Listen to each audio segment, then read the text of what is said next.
Voici la fin de mes souffrances. Parce qu'en Jésus, je suis sauvé. J'ai la victoire sur tous ces mondes. Un jour j'irai près du Seigneur.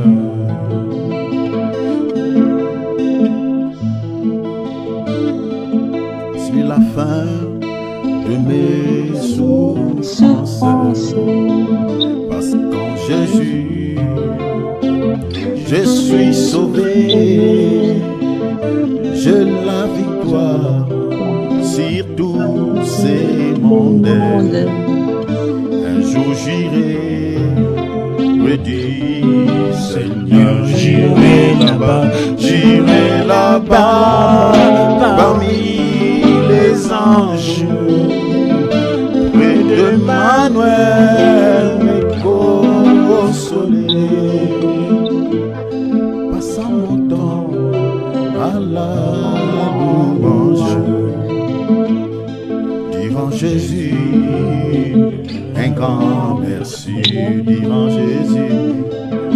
Jésus, un grand oh oui, j'irai là-bas, parmi les anges,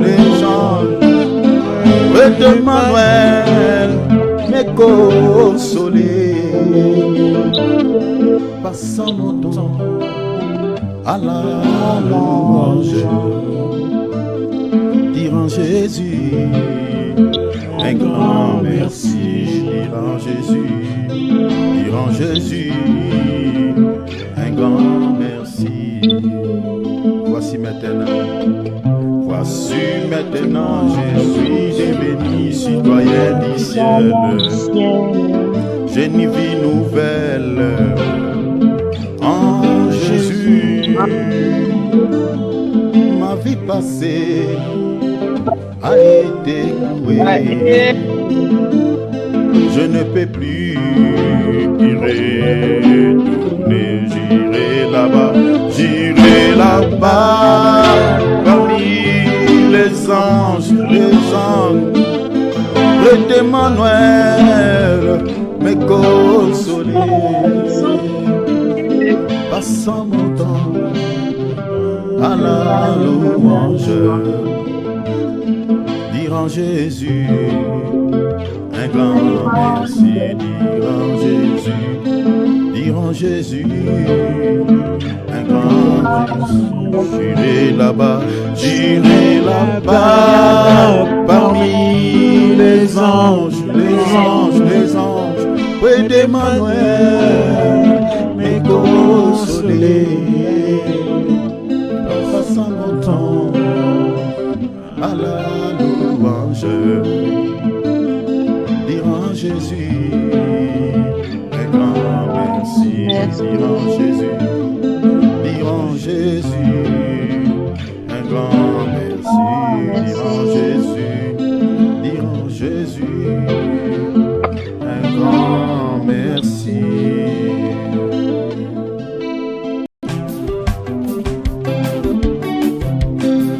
Tu es ma richesse, la source de mes grâces. Tu es ma richesse, Seigneur, la source de mes grâces. On chante allégresse. Jésus, tu es ma tendresse. Tu fais des promesses qui se réalisent. Tu es ma sagesse, tu es toute mon espérance.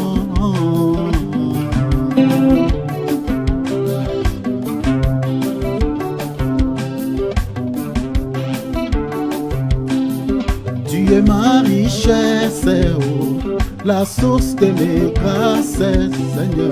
Tu es ma richesse, la source de mes grâces, mon chant d'allégresse. Jésus, tu es ma tendresse.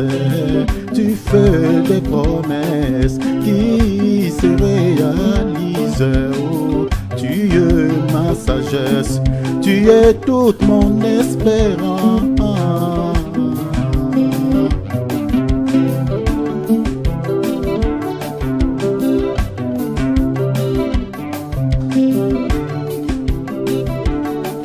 Ta clarté est une lampe qui éclaire. Par ta lumière, nous voyons la lumière. L'âme qui pleure n'y recourt qu'à toi, car tu relèves les pauvres par la foi. C'est par toi que toutes les choses s'accomplissent. De ton bonheur, mon cœur est rempli. Témoin fidèle, Jésus-Christ, mon idéal. Les vrais soutiens sur la terre des humains. Tu es ma richesse, oh, la source de mes grâces. Tu es ma richesse, Seigneur, la source de mes grâces, mon chant d'allégresse. Jésus, tu es ma tendresse. Tu fais des promesses qui se réalisent. Tu es ma sagesse, tu es toute mon espérance.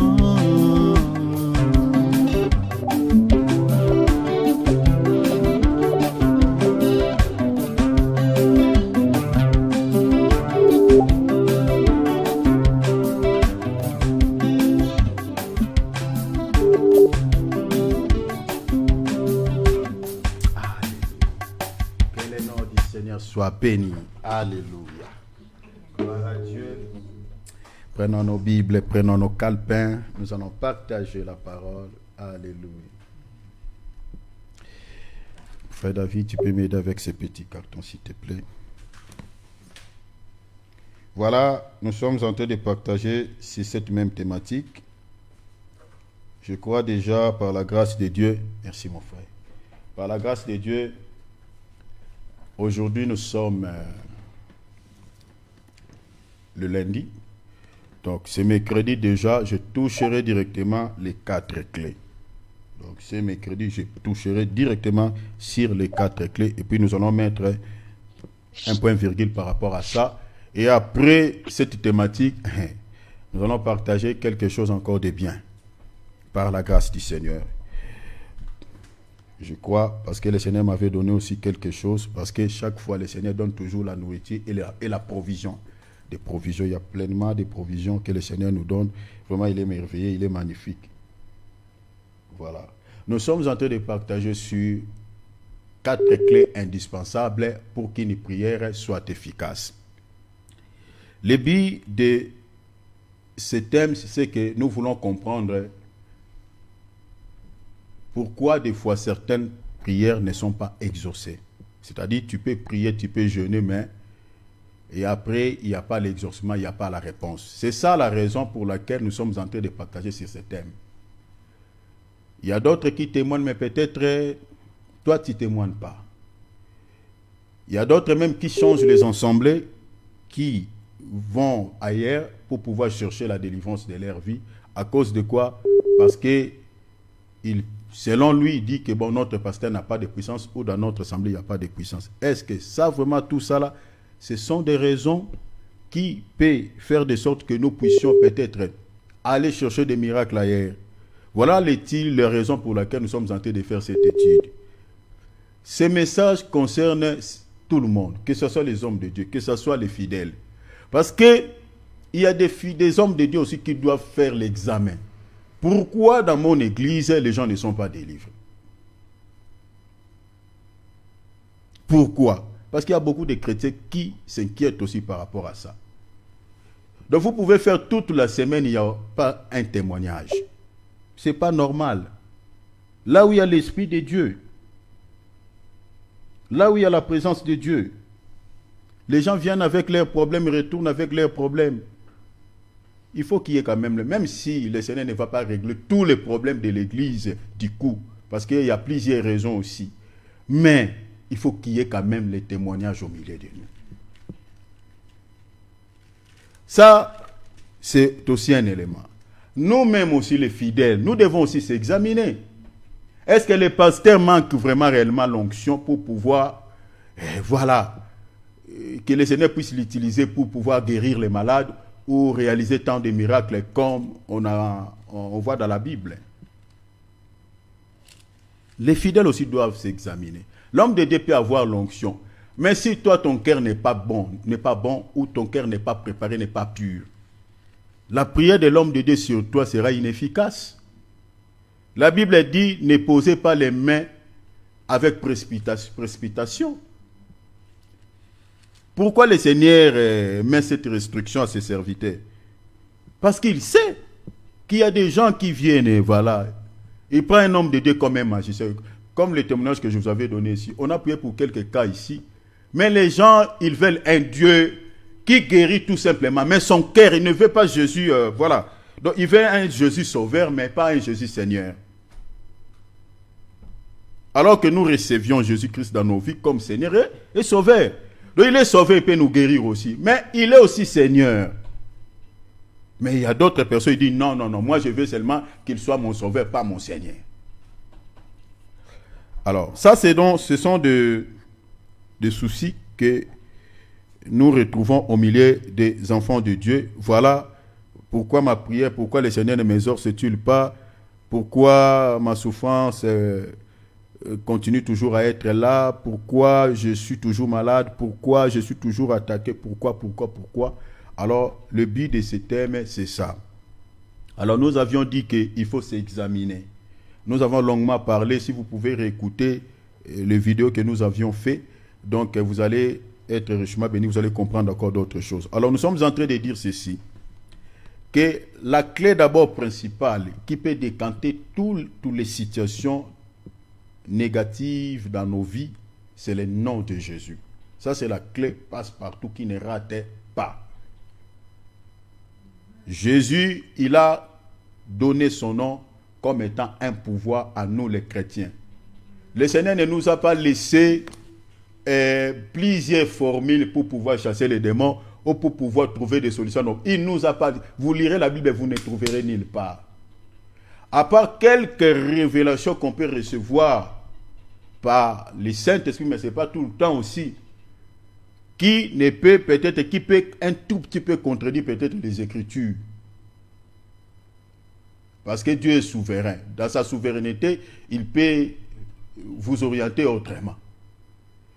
Vous priez peut-être pour une personne qui est malade, le Seigneur dit seulement récupérez une panne et mettez sur elle, et puis elle sera guérie. Ça, vous ne trouverez peut-être pas dans les Écritures. Prenons par exemple l'inspiration que les apôtres avaient réussi. Vous allez voir que les apôtres ont réussi certains miracles qu'on ne retrouve pas chez le Seigneur. Avec des mouchoirs. On prend de linge, on met sur on le fait toucher le corps de l'apôtre Paul, et puis on applique sur les malades étaient guéris. Ça, on n'a pas vu ça sur le Seigneur. On prend des linges. On sait qu'il y a des gens qui ont touché les pans de sa robe, mais prendre des linges comme ça, on n'a pas vu ça. Donc ça, ce sont des révélations que le Seigneur avait données à ce moment-là.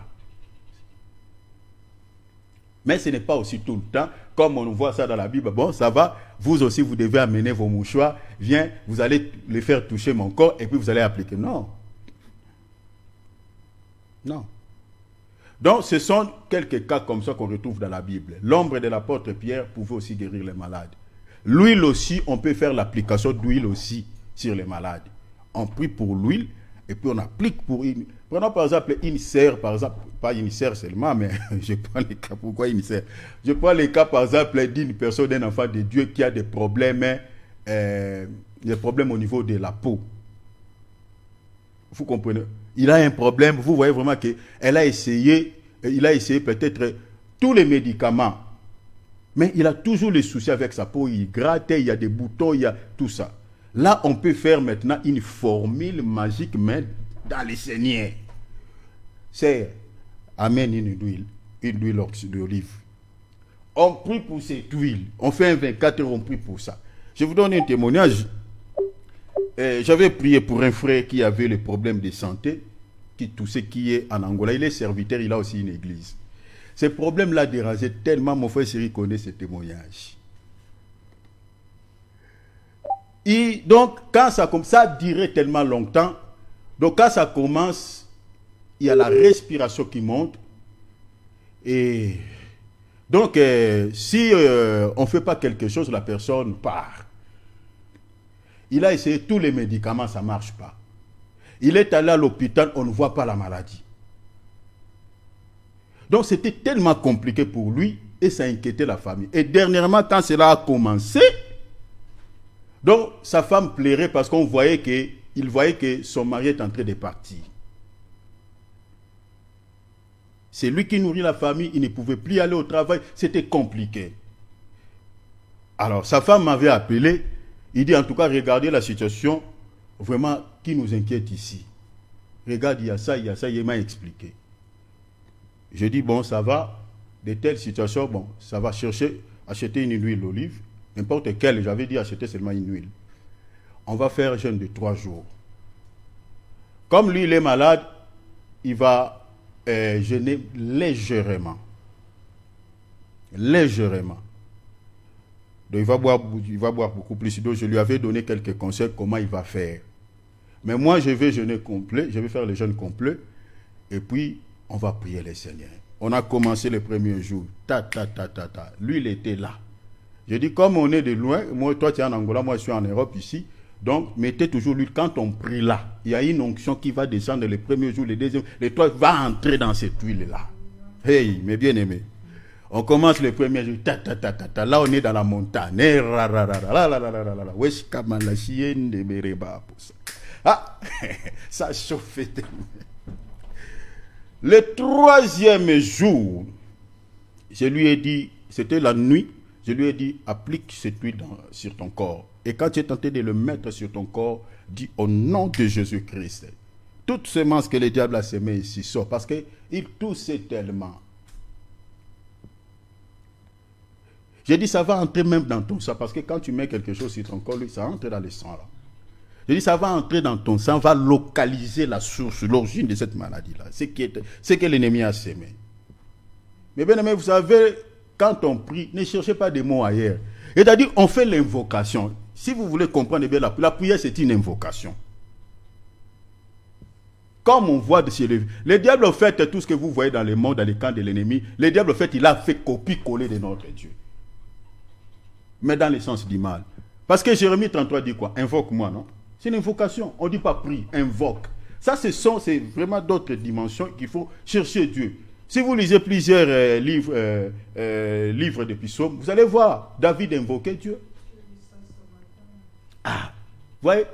Donc quand tu pries, il faut savoir ce que tu dois dire. Parce que c'est dans la parole, quand tu es tenté de libérer, là où ta parole va, là, ça crée des dégâts. C'est comme Élisée qui disait à Géasi, dit, Géasi, toi tu as perdu quoi? Si tu savais l'armée qui est derrière nous ici, tu ne peux pas avoir cette paire-là. Il dit, il a prié le Seigneur, il dit, le Seigneur, ouvre-lui les yeux. Quand tu pries, si le Seigneur t'ouvre les yeux, tu verras comment le feu est en train de sortir de ta bouche et ça crée des dégâts dans les camps de l'ennemi. C'est ça ce qu'il faut mettre, chaque enfant de Dieu doit mettre dans son esprit. C'est-à-dire, quand tu pries, tu invoques. Et les paroles que tu es en train de libérer, si quelqu'un est à la base de toutes les complications dans ta vie, ne sera pas tranquille. Je vous avais témoigné ici, non? La maman là qui était venue frapper à la fenêtre. Ah, tu veux me tuer? Mais moi, je ne savais pas. Tu veux me tuer, et tout ça. Il a crié, ah, qu'est-ce que je t'ai fait, qu'est-ce que je t'ai fait? Quand on prie, mes bien-aimés, il y a des choses qui se passent. Toi, tu vois seulement, tu pries, mais attention. Un jour, j'étais en prière avec mes enfants dans un voyage, voilà, ce n'était pas un voyage missionnaire, j'étais parti dans ce voyage à la quête du pain, mais le Seigneur l'a converti en une mission. Je priais avec mes enfants 2 fois la nuit. Les gens là qui aiment voler chaque nuit, là, tout ça, qui ne veulent pas dormir. Il y a un sorcier qui passait dans notre rayon. Il y a eu comme un champ magnétique là, tiré dans notre église. Il est tombé. C'était vers 1h à 2h du matin. Je le récupère. J'ai dit, mais tu partais où? Il dit, non, moi je partais là-bas, tout ça. Tout uni, hein. Moi je partais là-bas, mais j'ai senti quelque chose qui m'a tué, que je suis tombé ici. Et il y a un frère qui était un peu turbulent comme ça. Il dit, non, il faut les retenir jusqu'au matin, que les gens voient que Dieu agit. Moi j'ai dit, frère, si on les retient ici, les gens ici, connaissant la ville, ils vont les lapider. Alors l'église aura des problèmes. Je lui ai dit, répands-toi, le Seigneur t'aime. On l'a libéré là, cette nuit-là. Donc vous voyez la force de la prière. Alors on a prié pour ses frères. Quand il a appliqué l'huile sur son corps, oh là là, la nuit, qu'est-ce qu'il a vu? Il a vu dans une vision, il était en train de vomir plusieurs crachats. Il a vomi des crachats. Et le matin, quand il est réveillé, il a senti quoi? La fatigue, tout ce corps, la fatigue, alors que c'était la délivrance. Depuis ce jour-là jusqu'à présent, il n'a plus ce problème. C'est fini. Vous voyez? Donc, c'est pour dire que on peut faire aussi certaines formules dans la Bible. On peut appliquer sur l'huile, parce que la Bible dit, celui qui est malade, appelle les anciens de l'église, prie pour lui en lui donnant d'huile au nom de Jésus. Même dans Marc 6, on avait appliqué l'huile sur les malades. Ça existait. Mais ça ne peut pas être à chaque fois une habitude. Oui, c'est écrit, mais ça ne peut pas être une habitude. Le nom de Jésus-Christ suffit. Ça, c'est efficace plus que toute autre chose. Je ne sais pas si je me fais comprendre, cher enfant de Dieu. Le nom de Jésus suffit. Ça, c'est une clé. Les apôtres étaient étonnés. Hein? Quand le Seigneur leur disait que allez chasser les démons à mon nom, bon, ils prenaient si, ils avaient l'habitude d'appeler Jésus, Jésus, Jésus, Jésus. Ils l'appelaient, bon, d'habitude, la Bible dit, il l'appelait maître. Mais peut-être pire, comme il était vieux, il l'appelait des fois. Bon, moi, je l'appelle aussi maître. Bon, de Jésus, bon. Mais il dit, chassez à mon nom. Les noms là que vous avez l'habitude de m'appeler là. Là-bas, allez chasser les démons à mon nom. Quand ils sont partis, un simple au nom de Jésus, il voit quelqu'un commence à danser comme ça. J'ai peur. L'esprit part. Oh non, ils étaient étonnés, les esprits parlaient dans les corps des gens. Les esprits étaient en train de sortir dans les corps. Ils étaient stupéfaits. Et quand ils sont rentrés, il dit, Seigneur, la Bible dit, ils étaient rentrés dans la réjouissance, avec réjouissance. Ils étaient en train de se réjouir tellement, parce que pour la première fois, ils ont utilisé les noms qu'ils ont l'habitude d'appeler Jésus, comme David. David, il dit, quand tu pars, chasser les démons à mon nom. Les noms que j'ai l'habitude d'appeler, là, peut chasser les démons. C'était ça, au fait, ce qui s'était passé. Ils rentrent, ils disent, ah bon, c'est que les noms que nous avons l'habitude d'appeler, là, Jésus, bon, on les prend comme notre dit. Ce n'est pas n'importe quel nom. Le Seigneur va leur dire, je vous ai donné le pouvoir. Donc les noms qu'il avait, en fait les noms que le Seigneur leur avait donnés, c'était ça le pouvoir. Imaginez-vous, chers enfants de Dieu, dans Jean 14, il dit tout ce que vous demanderez à mon nom. Vous offrirez tout. Mais les noms là, tout, on demande tout en son nom. Il vous sera accordé. Donc, au fait, il y a des chrétiens qui ont les noms de Jésus, mais beaucoup ne réalisent pas que ces noms-là, c'est le fétiche. Les noms-là, c'est le pouvoir que Jésus nous a donné. Les apôtres, vous savez, dans leur mission, quand ils étaient partis, en train de guérir les malades, de prêcher l'évangile, ils ont trouvé quelqu'un qui ne marche pas avec, et en train aussi de chasser les démons au nom de Jésus. Et les démons aussi lui obéissaient. Ils étaient étonnés, ils disent, comment celui-ci ne marche pas avec nous? Mais il chasse les démons aussi au nom de Jésus. Et les esprits sont en train de sortir aussi dans les corps des gens. Comment? Quand ils sont rentrés, ils disent, maître, nous avons vu quelqu'un là-bas qui chasse les démons en ton nom aussi. Il chasse les démons. Nous voulons l'interdire. Le Seigneur dit, non, celui qui n'est pas contre nous, celui qui n'est pas contre nous, c'est qu'il est avec nous. Voilà. Il ne faut pas l'interdire. Donc vous comprenez, même quelqu'un qui n'avait rien à voir avec le Seigneur, mais il a utilisé le nom de Jésus à sa manière, ça a marché. Ça a marché. Chers enfants de Dieu, il faut comprendre quand tu es en train d'invoquer. Donc mettez ça, il faut que cela soit dans notre état d'esprit. Que tel que je suis là, moi j'ai un pouvoir. J'ai mes gris-gris, j'en ai. Mais bien aimé, imaginez un jour, je vais vous donner le témoin. Je pense que ce que je suis en train de dire, vous êtes en train de dire même dans les cœurs, amen. Regardez un jour, j'étais toujours en mission avec mes enfants, c'était la nuit. Parce que j'aimais tellement prier la nuit, parce que la journée, je n'avais pas vraiment assez de temps, mais j'étais avec mes enfants pendant la nuit, on priait.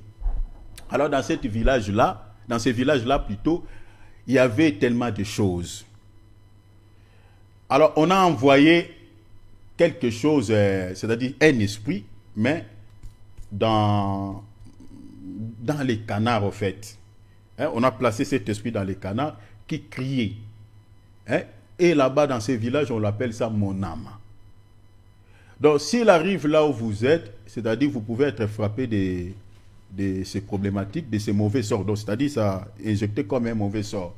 Et si vous n'êtes pas guéri de cela, vous pouvez mourir. Donc, et on les soignait ça avec des systèmes, voilà, des tradipraticiennes et tout ça. Maintenant, mes enfants qui étaient avec moi, et ils étaient la plupart, il y avait 2 frères qui étaient avec moi, on était tous venus de la capitale, mais les restes étaient de ces villages. Et savaient déjà ce qui s'est passé, ils m'ont dit, c'était vers minuit, je me rappelle. Et ça criait, comme les canards, tout ça. Et c'était les petits canards là. Et ça sautait. Mais pendant qu'ils venaient, vous savez, dans les villages, tout était noir. Nous, on avait des lampes tempêtes là où on était, tout ça, qui n'éclairaient pas vraiment, ne donnaient pas assez d'éclairage.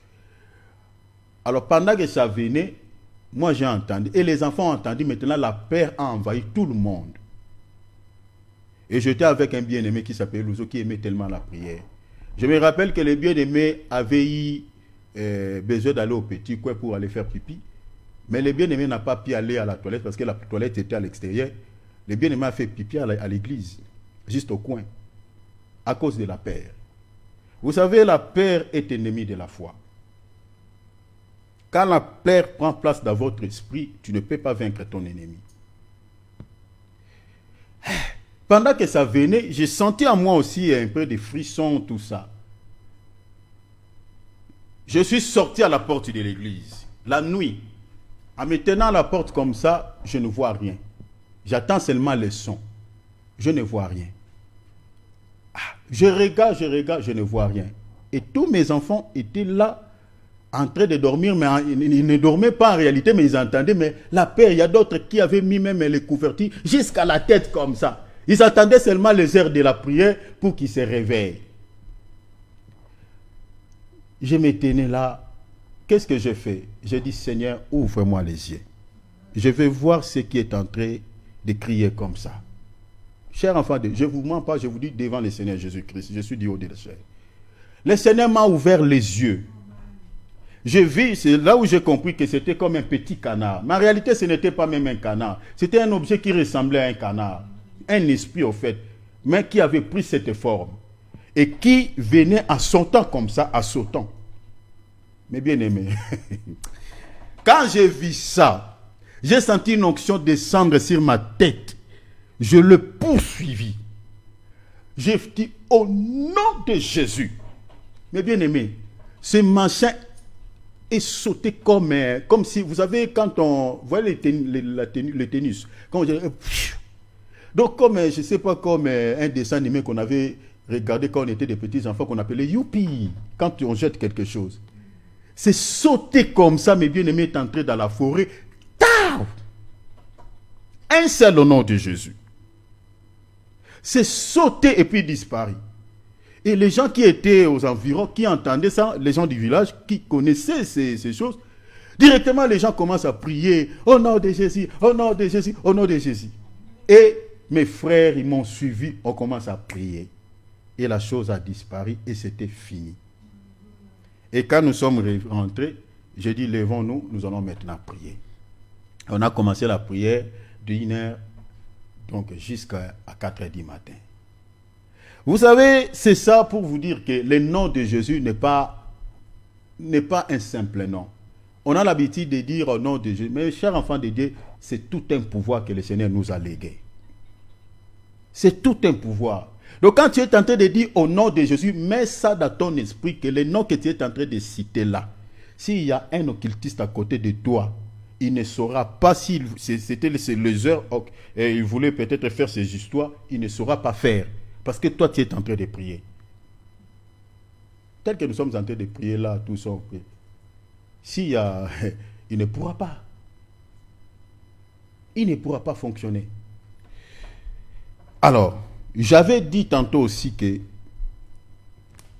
Satan aussi, son nom, c'est une clé dans le satanisme. Les occultistes aussi se servent le nom de Satan pour pouvoir faire du mal aux gens, rendre les gens captifs de lui. Et voilà, les faux prophètes se servent pour créer de faux miracles. Vous voyez, beaucoup utilisent ce nom pour créer pas mal de soucis dans le satanisme.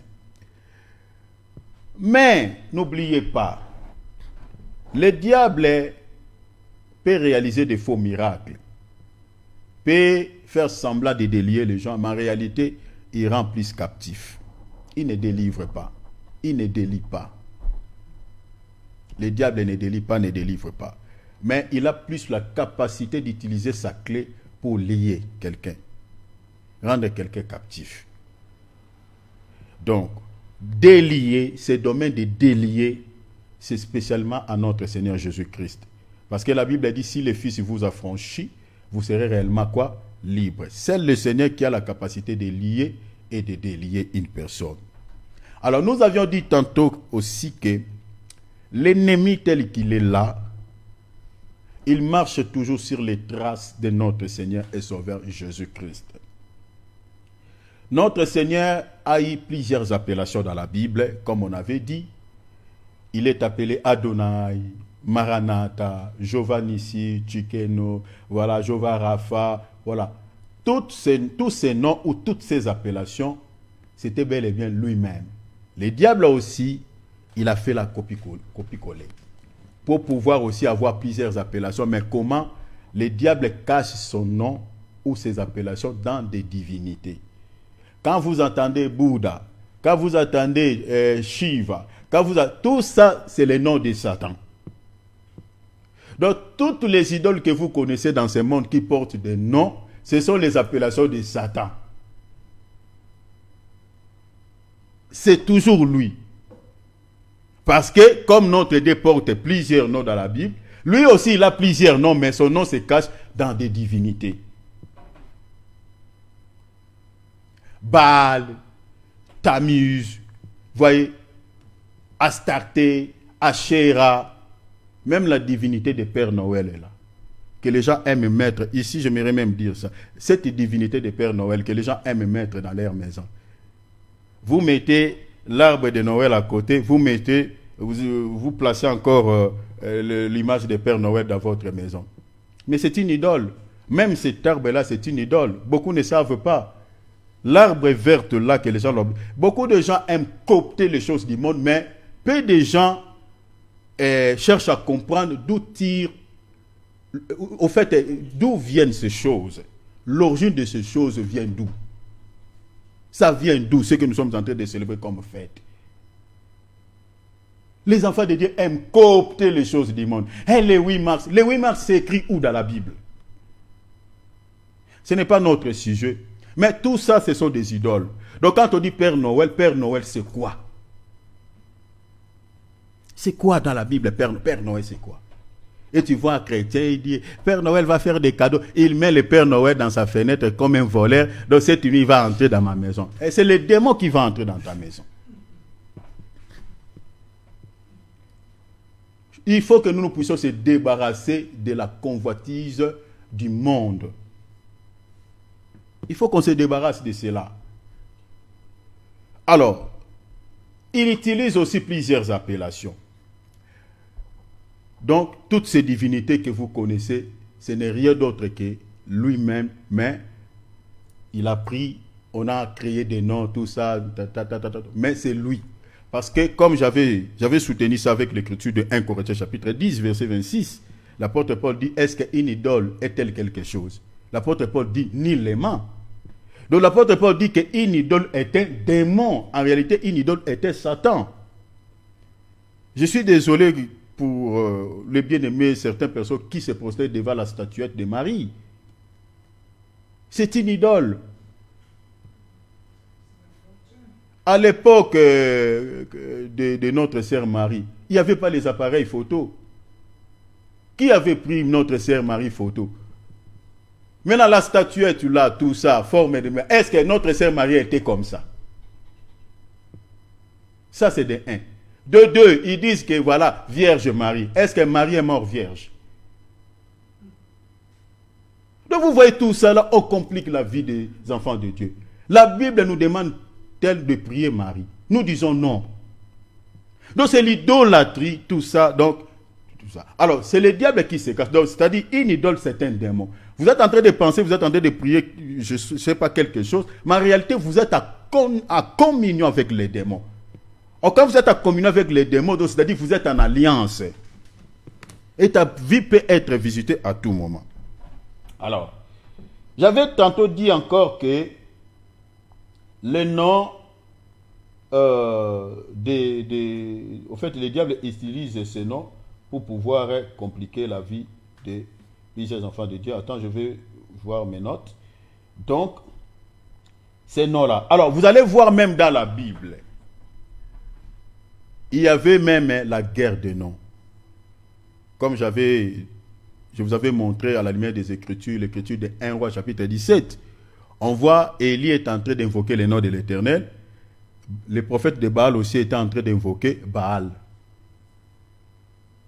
Donc, vous voyez que les noms, quand on invoque, c'est-à-dire, ils invoquaient les noms de leur Dieu. Baal, Baal, Baal, agit, Baal, agit, Baal, agit.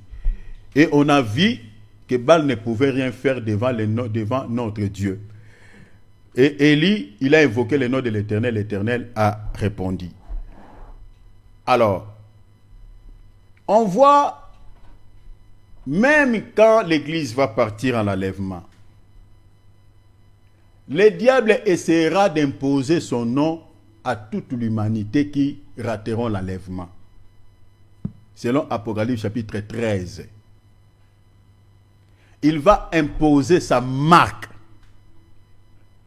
C'est-à-dire, il va imprimer son nom sur la main droite et sur les fronts de toute l'humanité qui rateront l'enlèvement. Mais posez-vous la question, pourquoi le diable va chercher à imprimer son nom sur la main droite des gens et sur les fronts? Pourquoi seulement son nom? Si les noms, je crois qu'un jour, par la grâce de Dieu, on parlera sur les noms, l'identité. Parce que dans les noms, se cache l'identité, la vie.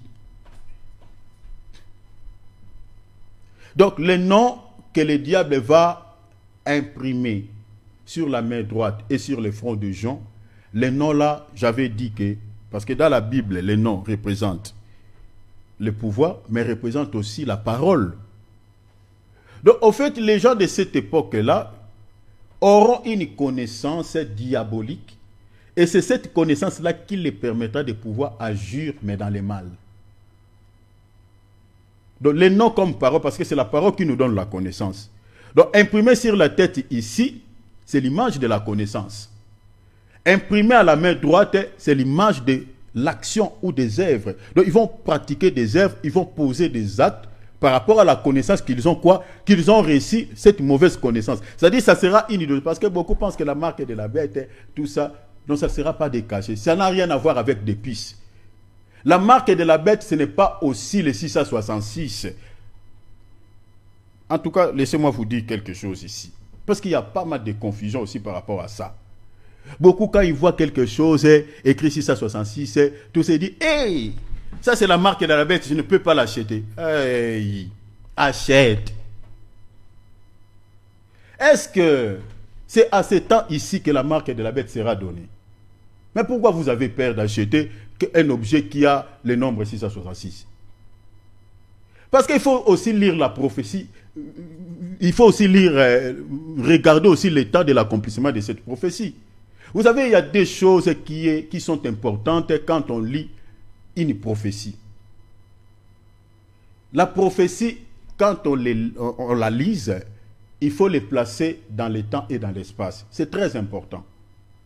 Le temps de l'accomplissement de cette prophétie, de la marque de la bête, ce n'est pas à ce temps ici que cette prophétie va s'accomplir. C'est après l'enlèvement de l'Église. Ce n'est pas à ce temps. Donc si vous voyez par exemple un objet qui a 660, achète. Hein? Voilà. Donc ce n'est pas à ce temps ici que cette prophétie entrera en vigueur. Ça c'est de 1. De 2. La marque de la bête, ce n'est pas aussi 666. Il y a la marque de la bête, le nom de la bête et puis le nombre de la bête. Il y a 3 choses. J'avais dit tantôt que la marque de la bête et le nom de la bête, c'est la même chose. Mais c'est différent du nombre de la bête. Le nombre de la bête, la Bible dit, c'est le chiffre 6.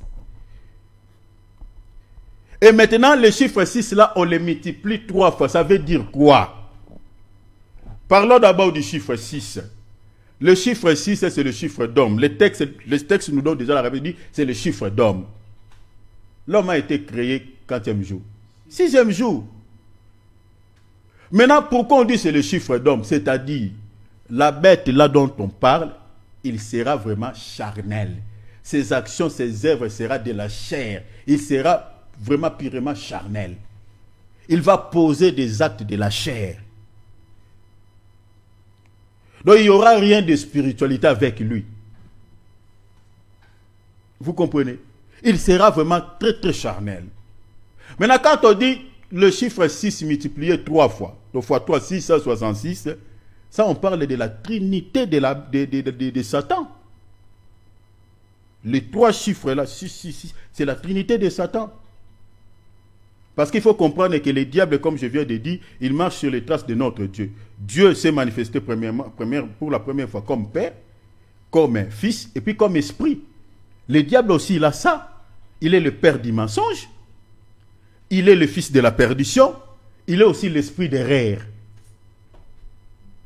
C'est ça. C'est pour cela que vous allez voir là-bas. Le diable, il a donné son autorité. Lui-même, il est le dragon. Il y a la bête, vous comprenez, et puis il y a aussi les faux prophètes. C'est ça la raison de ces 3 chiffres. Donc c'est-à-dire, il va travailler, lui le dragon, avec la bête. Il y a la bête qui monte de là. Parce qu'il y a 2 bêtes, il faut comprendre. Je ne suis pas dans la prophétie, mais je ne sais pas pourquoi je suis entré, mais laissez-moi vous expliquer quand même ces choses importantes. Lui-même, le dragon Satan, il donne son autorité à la bête. La première bête qui monte de la mer, dans un autre langage, parle du système de ce monde que le diable mettra en place pour pouvoir gouverner le monde après l'enlèvement. Ça sera tout un système, mais à la tête de ce système, il y aura un homme qui va diriger. Dans Apocalypse 13, verset 11, il y a la bête qui monte de la terre. Ça, c'est l'image des faux prophètes. Vous voyez la trinité de Satan, c'est ça. Vous voyez? Apocalypse chapitre 13.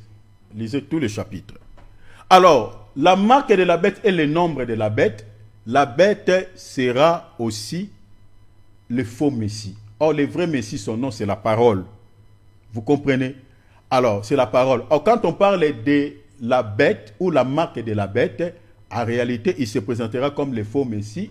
Mais avec quoi? Avec quelle marque? La marque ne sera rien d'autre que l'évangile ou la parole ou son discours, ce qu'il va dire. Vous voyez? Parce qu'il va inculquer une fausse connaissance aux gens. Pour pouvoir faire quoi? Adorer les dragons. Donc le monde sera dirigé par cette mauvaise connaissance qu'on mettra. Regardez déjà avec tous les soucis que nous avons aujourd'hui. Avec ce Covid.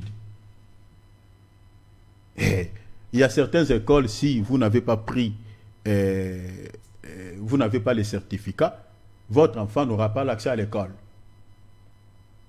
Certaines sociétés, si vous n'avez pas ces certificats, vous n'aurez... Regardez, ici on nous a imposé pour faire les voyages, On dit quoi? Il faut avoir ça. Ça, ce n'est que des petits signaux. Hein. Mais quand l'Église va partir à l'enlèvement, ça, le diable ne va pas cacher sa face. Parce que la Bible dit, le mystère de l'iniquité agit déjà. Ça, ce n'est que des petits signes. Mais quand l'Église partira à l'enlèvement, la Bible dit, il faut que celui qui les retienne ait disparu. Ensuite, il faut quoi? Il paraîtra. Là, maintenant, les gens le verront tel qu'il est. On va nous imposer des choses. Déjà, nous avons pas mal de soucis maintenant. Le Saint-Esprit est là. Et mais quand l'Église va partir, l'Esprit ne sera pas là. Mais c'est horrible. Voilà pourquoi il y a de l'intérêt de s'attacher à Christ, de ne pas rater l'enlèvement. Vous voyez? Alors, son nom qu'il va imposer aux gens, ça sera la connaissance qu'il va inculquer aux gens, à toute l'humanité, et la main, c'est-à-dire les gens vont passer maintenant à l'acte par rapport à la connaissance qu'ils ont reçue. Vous voyez? C'est ça, au fait, la marque de la bête. Donc, vous comprenez que les noms, même les diables, quand l'Église partira en l'enlèvement, il va se servir de son nom pour pouvoir égarer le monde entier. Et les gens qui vont s'adhérer, qui, au fait, accepteront de pouvoir s'adhérer à ce système qui sera mis en place à cette époque-là, ces gens-là, c'est fini pour eux. Ils ne seront plus sauvés. Remarquez aujourd'hui, il y a des gens qui acceptent de faire prendre des vaccins de Covid, mais il y a d'autres qui refusent. Il y a d'autres, malgré la présence de cette pandémie, bien que c'est tellement réduite, mais il y a d'autres qui acceptent. Donc ça sera pareil même quand on va imposer, c'est-à-dire, la Bible dit personne ne peut ni vendre, ni acheter. C'est-à-dire, ils vont bloquer l'économie. C'est pour cela, même dans les cavaliers qui sortaient, les deuxièmes cavaliers, dans Apocalypse 6, qui sortait, qui avait la balance entre sa main. En fait, c'est ça. Donc, c'est-à-dire, il va détenir la balance. La balance, c'est le symbole de l'économie. Vous comprenez? C'est-à-dire, vous ne pouvez pas avoir l'accès aux achats ou vendre quelque chose si vous n'avez pas ça. C'est comme aujourd'hui les certificats, tu vois. Donc vous ne pouvez pas avoir l'accès à l'école. Si vous montez où est tu t'adhères au système. Ça, c'est le système. C'est ça ce qui va se passer après l'enlèvement de l'Église. C'est-à-dire, si vous n'êtes pas d'accord avec eux, va créer ton monde. Maintenant, les chrétiens qui rateront l'enlèvement feront comme ça. Parce qu'ils sauront, les enfants de Dieu sauront que c'est ça ce que la Bible avait dit, la marque de la bête. Les pasteurs qui rateront l'enlèvement enseigneront cela. Parce qu'il faut comprendre que tous les hommes de Dieu ne partiront pas à l'enlèvement. Il y a des hommes de Dieu qui entreront à l'enlèvement au deuxième tour. C'est-à-dire voilà, ils seront tués par la bête, quoi. Par la voie de la mort. Parce que l'Israël était parti aussi en captivité avec les anciens. Même à Babylone, il y avait des Daniel, non? Ils étaient partis en captivité. Il y avait des serviteurs de Dieu. C'est-à-dire, à l'enlèvement, il y a des serviteurs de Dieu aujourd'hui qui criaient Alléluia, Alléluia, qui ont quelques faiblesses, qui rateront aussi l'enlèvement. Et ce sont eux qui maintenant vont enseigner aux enfants de Dieu, attention avec ça, parce qu'ils seront maltraités aussi. Hein. Mais ils vont quand même accepter d'être maltraités, mais de dire aux chrétiens qui ont raté l'enlèvement, c'est ça ce que la Bible avait dit. C'est ça la marque de la bête. N'acceptez pas, acceptez de souffrir. Acceptez de perdre le travail. Acceptez de ne pas faire ses achats. Parce que si tu acceptes ça, c'est fini. Tu ne seras plus sauvé. Ce sont eux. Donc, voilà pourquoi il y a de l'intérêt de s'attacher à Christ, de ne pas mener une vie de désordre. Parce que si tu rates l'enlèvement, c'est fini. C'est fini. Dans la Bible, si vous lisez dans Isaïe 4, verset 1er, on voit l'image de 7 femmes qui saisissent un seul homme. Et cette femme-là, mon frère prend déjà ces versets, et ces 7 femmes sont en train de dire à cet homme ceci. Elles disent à cet homme, donne-nous ton nom. Mais, nous avons notre propre pain et nous avons nos habits. Donc, tu ne vas pas nous habiller, tu ne vas pas nous donner ton pain. Nous avons notre propre pain. Donne-nous, nous avons seulement besoin de ton nom. Pourquoi seulement les noms? Et laisse-moi nous dire qu'aujourd'hui, c'est cette femme-là, c'est l'image des faux prophètes. Qui ont besoin quoi? Du nom de l'homme. Qui saisissent l'homme. L'homme dont on parle là, selon ces passages, cet homme-là, c'est Jésus. Ils ont besoin de son nom, mais ils ont leur propre pain. Ils ont leurs propres vêtements. Les pains, c'est quoi? C'est la parole, non? Les vêtements, c'est les bonnes œuvres. Donc, ils ont leur propre parole, parce que l'évangile qu'ils prêchent n'a rien à voir avec l'évangile du Seigneur Jésus-Christ. C'est l'évangile terrestre qui a vraiment le caractère terrestre, c'est-à-dire, voilà, qui ne touche que la chair, n'a rien à voir avec la spiritualité. Donc, leurs œuvres n'ont rien à voir avec les œuvres des justes. Donc, on dit c'est 7 femmes. Mais pourquoi le chiffre 7? Pourquoi ils ont besoin du nom de cet homme? Parce que ils veulent tromper les gens. Donc, partout où vous voyez écrit Église de Jésus-Christ, hey, attention. Le problème, ce n'est pas d'abord quand vous voyez écrit les noms. Parce qu'il y a cette femme qui ont besoin seulement du nom. Mais ils ont leur propre pain. Ils ont leurs propres vêtements. Ce n'est pas l'homme qui les habille. Parce que dans la Bible, c'est l'homme qui nourrit la femme, c'est l'homme qui habille la femme. Ça, je parle selon les Écritures. L'homme doit avoir la capacité de nourrir sa femme et de l'habiller. Parce qu'aujourd'hui, celui qui nous nourrit et celui qui nous habille, c'est le Seigneur Jésus-Christ.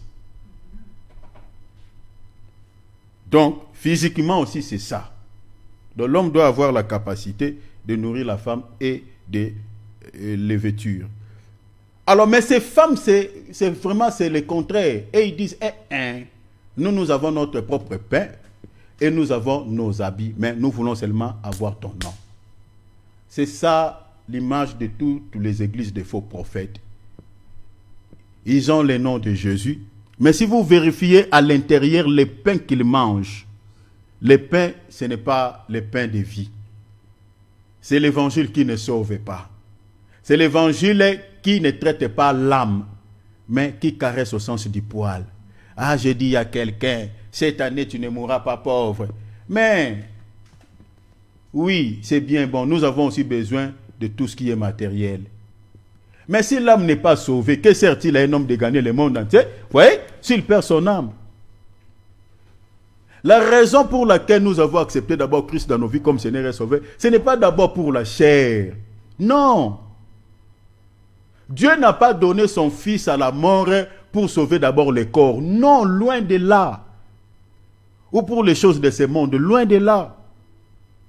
La Bible dit, car Dieu a tant aimé, il a donné. Il a donné son Fils afin que quiconque croit à lui ne meure pas, mais qu'il ait quoi?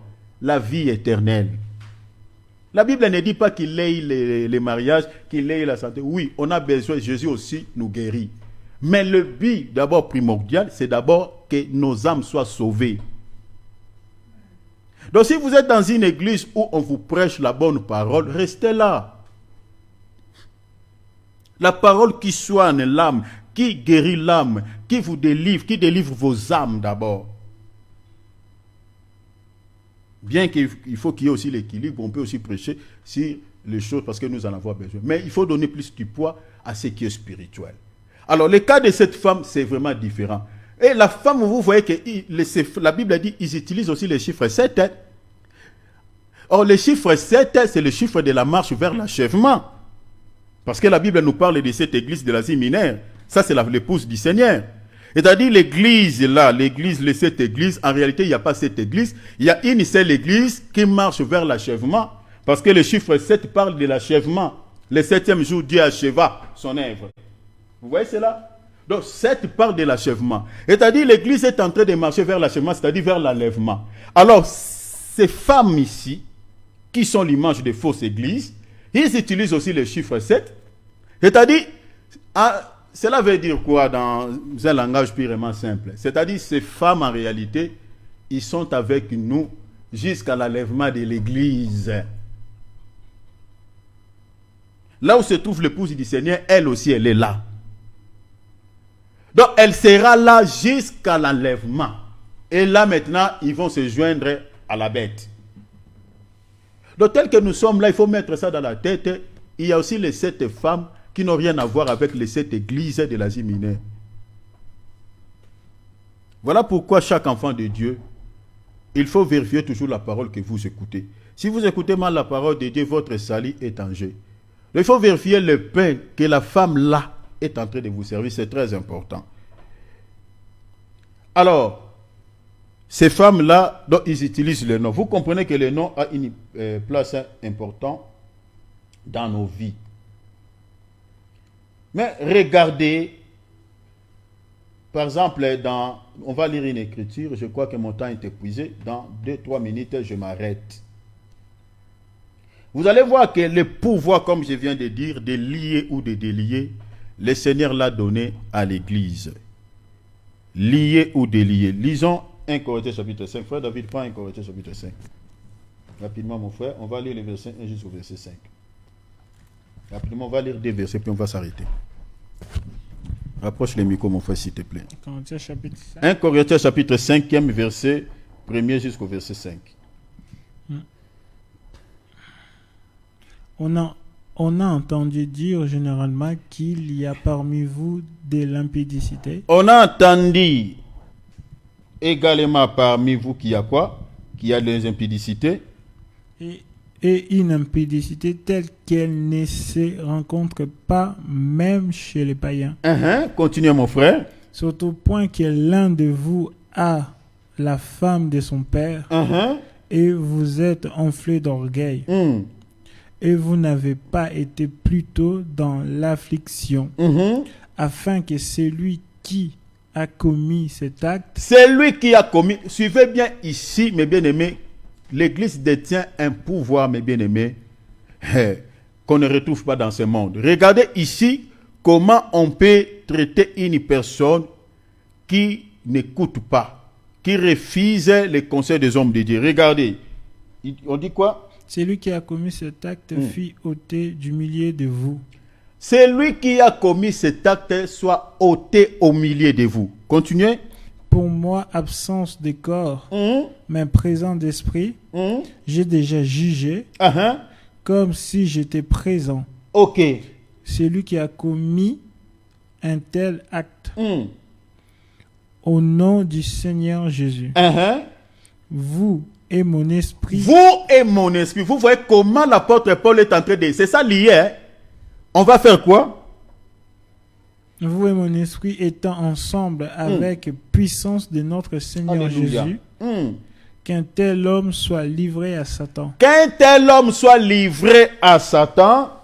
Pour la destruction de la chair. Pour la destruction de sa chair. Afin que l'esprit soit sauvé au jour du Seigneur Jésus. Tu peux t'arrêter là.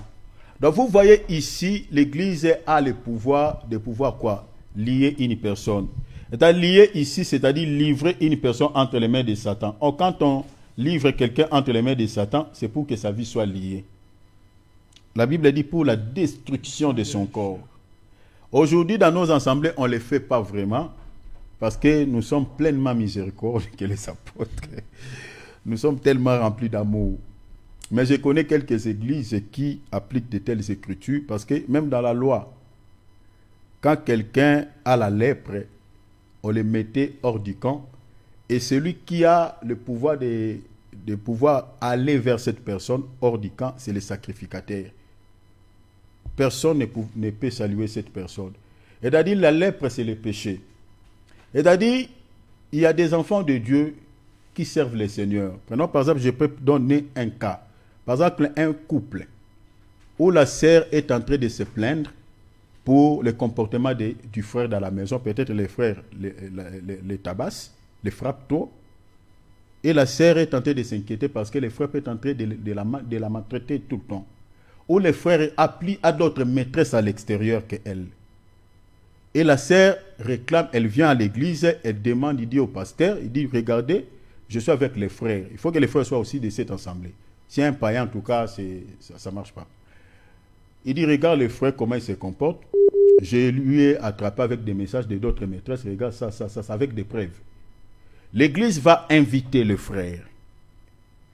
On va prodiguer des conseils aux frères que frère, regarde, la sœur était venue ici se plaindre que tu as d'autres maîtresses à l'extérieur. En tout cas, arrête. Ça, je prends seulement un seul cas. Mais ça peut être plusieurs cas. On donne les conseils aux frères une fois. On va maintenant observer. Si la sœur ne revient pas, c'est que c'est bon. Mais si la sœur revient, on va encore interpeller les frères pour la deuxième fois. Si les frères s'entêtent, ils continuent toujours à persister dans cette voie. Pour la troisième fois, s'ils n'écoutent pas, l'Église peut appliquer cette écriture, livrer une telle personne à Satan pour la destruction de son corps, mais que son âme soit sauvée le jour du relèvement. Vous voyez, c'est comme ça que l'Église fonctionnait à l'époque. Donc, voilà. Alors, vous voyez ici que, ça c'est un exemple que je pris. Donc, vous voyez ici, l'Église a le pouvoir de lier. Vous voyez, donc c'est-à-dire quand on livre quelqu'un, c'est-à-dire l'Église lit. Et quand il livre comme ça, on ne verra pas Satan, hein, mais la parole que l'Église va libérer, l'Assemblée va libérer, c'est ça lié. La personne est liée pour la destruction. C'est le diable. Et si vous regardez, si l'Église fait une telle prière pour une personne, comme je viens de vous donner cet exemple tout à l'heure, vous allez voir qu'il peut perdre le travail, il peut devenir malade, il peut mourir. Vous voyez, dans cet état. Parce que, c'est-à-dire, vous ouvrez une grande porte à l'ennemi de pouvoir entrer dans sa vie et de détruire sa chair. Donc l'Église a le pouvoir de lier. Et si les frères, pendant aussi ces temps, et qu'ils voient maintenant que sa vie commence à entrer dans des complications, l'Église aussi peut délier, les récupérer entre les mains de Satan. Donc s'il vient vraiment, il s'humilie, il abandonne cette mauvaise voie. Il demande pardon à sa femme. Il demande pardon à l'Église. Il se répand. L'Église a le pouvoir aussi de délier de ces chaînes qui étaient, voilà, auxquelles étaient enchaînées. Donc, l'Église a le pouvoir de lier et de délier. Regardez cette histoire, je m'arrête ici dans Luc chapitre 19. On va s'arrêter ici parce que je veux que mercredi, on va partager directement sur les 4 clés. Lisez ça rapidement, mon frère, Luc 19, 29. On va s'atteler ici.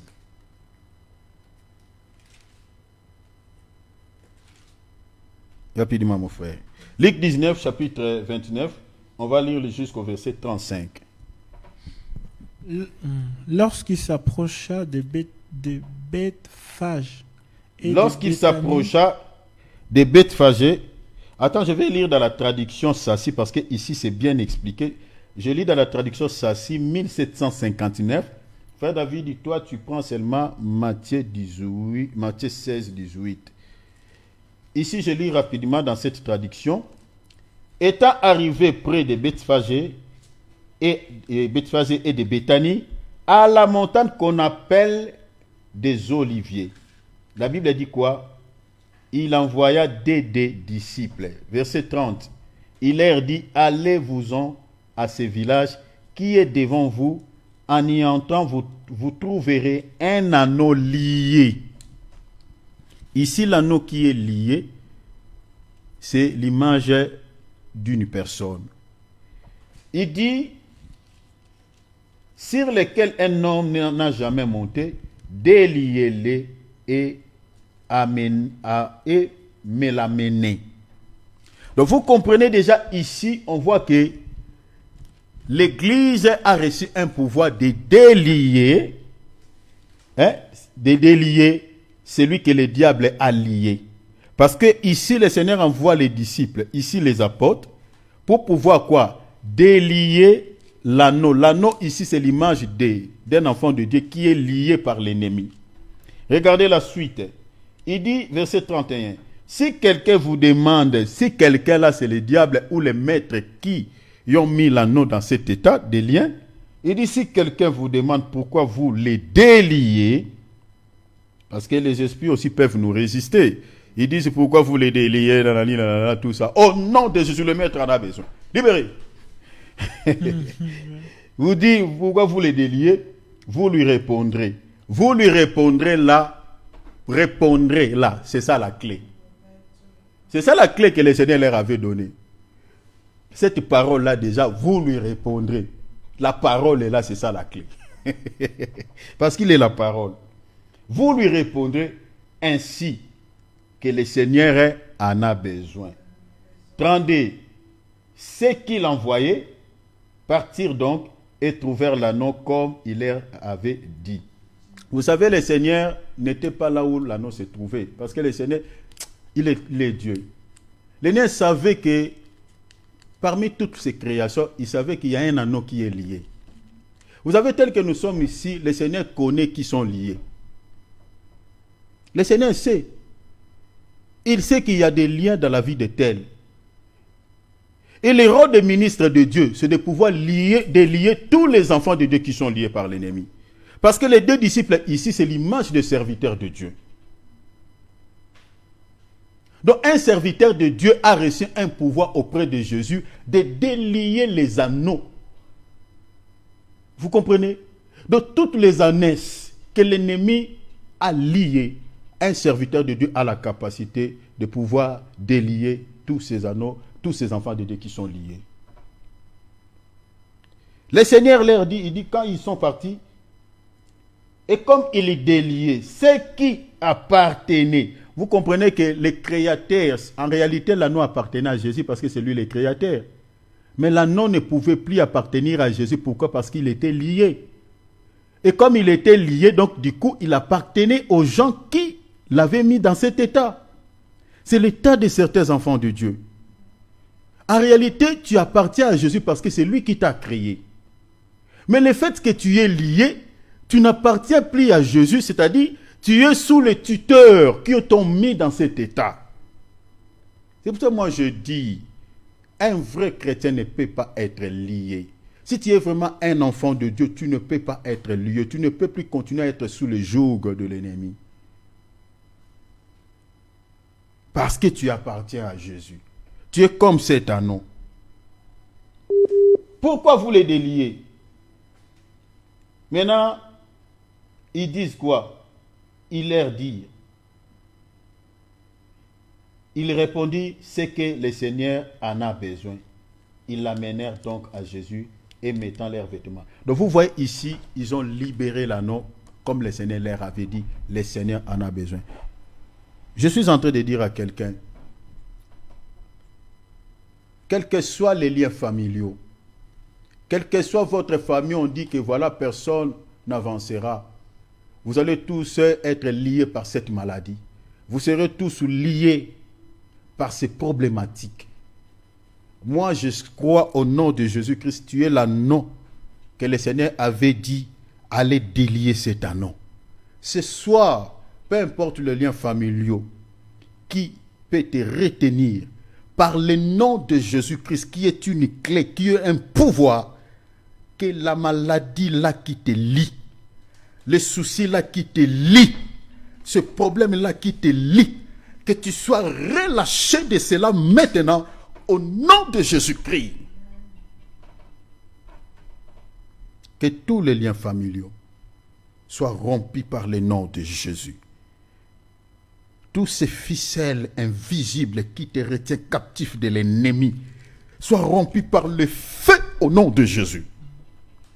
Sois libéré dans le nom précieux de Jésus. Nous allons terminer. Prions le Seigneur. Demandez à Jésus, Seigneur,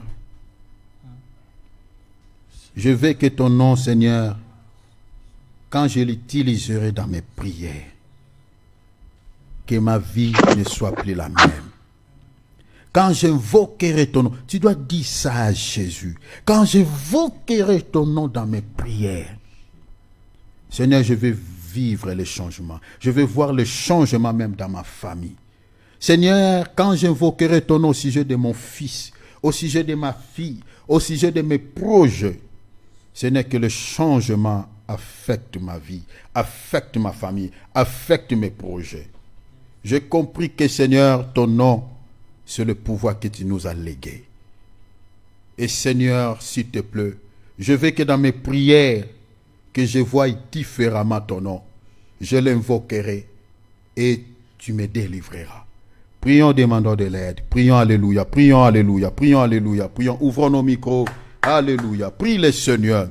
À chaque fois que tu invoqueras son nom, quelque chose se passe dans ta vie. À chaque fois que tu invoqueras ce nom, c'est le pouvoir que le Seigneur nous a légué. C'est le pouvoir que le Seigneur nous a donné. À chaque fois que tu vas l'invoquer, un changement entre dans ta vie, dans tes projets, dans ta famille. Prions, prions, prions, prions, prions, prions. Ouvrons nos micros, élevons un tout petit peu le voix. Alléluia. Rabo soto braya mabo. Yenderia Maria Marai. Indorota ketara mashaya. O rabo sotoria mabro. Ruta kitara mashanda merebos. Père, je te prie, Seigneur, ton nom, c'est tout un pouvoir que tu nous as laissé. C'est tout un pouvoir que tu nous as légué. Je te prie, Seigneur, quand j'invoquerai ton nom dans mes prières, Seigneur, quelque chose de surnaturel entre dans ma vie. Quand j'invoquerai ton nom, Seigneur, au sujet de mes problèmes, Seigneur, que je trouve la solution. J'ai compris ce soir, Seigneur, que ton nom, c'est tout un pouvoir. Ton nom, Seigneur, c'est tout un pouvoir. C'est vraiment un fétiche que tu nous as donné. Je te prie, Père. Seigneur, tes enfants qui sont issus, quand ils invoqueront ton nom, quelque chose de surnaturel, Seigneur, se passe dans leur vie. Seigneur, tous ceux qui sont liés, bloqués, Seigneur, dans un domaine donné. Père, quand ils vont invoquer ton nom, Seigneur, depuis le lieu d'état des mains, quelque chose bouge, Seigneur, dans leur vie. Quelque chose se passe sur le plan spirituel dans leur vie. Au nom de Jésus-Christ. Au nom de Jésus-Christ. Au nom de Jésus-Christ. Oh, je te loue, Père. Je te loue, Père. Je te loue, Père. Au nom de Jésus. Alléluia. Gloire à ton nom. Gloire à ton nom. Alléluia.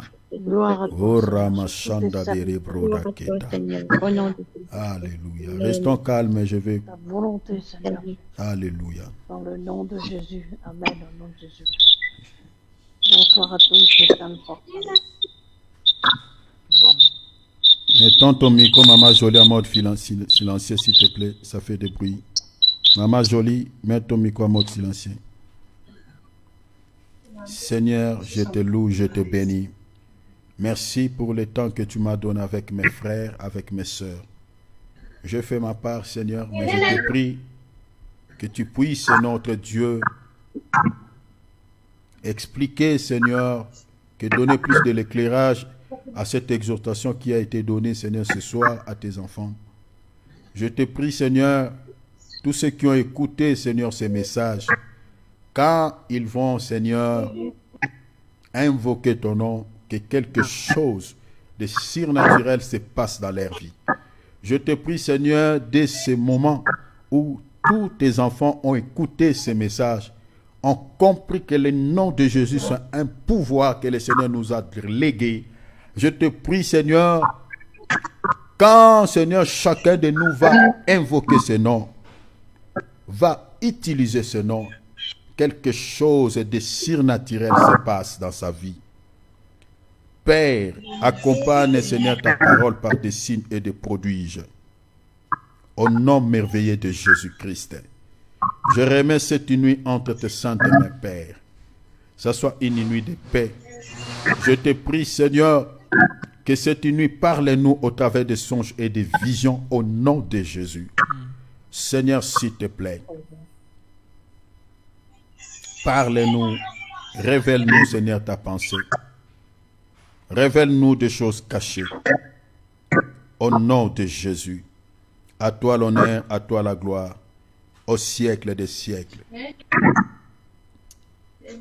Amen. Amen. Acclamons le Seigneur.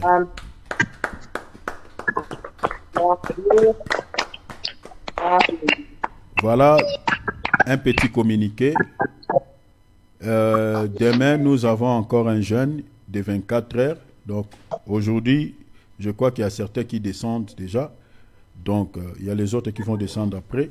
Demain, nous avons encore un 24 qui va commencer. On fait comme d'hab, à 20h, 21h, 22h, 23h. Donc, tu descendras à l'heure à laquelle tu as commencé ton jeûne et prière. Donc, voilà, nous sommes dans la présence de Dieu. Donc, on va descendre mercredi. Et mercredi à 20h, on sera ici. Samedi, on sera ici à 12h juste. Et dimanche à 14h30. Restons toujours, mes bien-aimés, comme Habakkuk sur nos postes dans la présence de Dieu. Sinon, les seigneurs de gloire nous bénissent tous. Saluons-nous les uns les autres. Saluons-nous. On se sépare ici. Dieu vous bénisse. Voilà. Maman Diane soit bénie. Maman Brigitte, mon amour, soit bénie. Michael soit béni. Genovin Jessili soit béni. Maman Jolie soit bénie. L'homme de Dieu Alex, Dieu te bénisse. Amen. Maman Nancy soit bénie. Alexia soit bénie. Babette soit bénie. Ma sœur Nico soit bénie. Patrick soit béni. Merci Patrick. Alléluia. Alléluia. Merci. Maman Pauline et maman soit bénie. Ma maman. David soit béni. Mon frère Cyril soit béni. Alléluia. Est-ce que tu as reçu des révélations, mon frère? Amen, je rigole. Saluons-nous. Mon frère Philippe, sois béni au nom de Jésus. Merci beaucoup.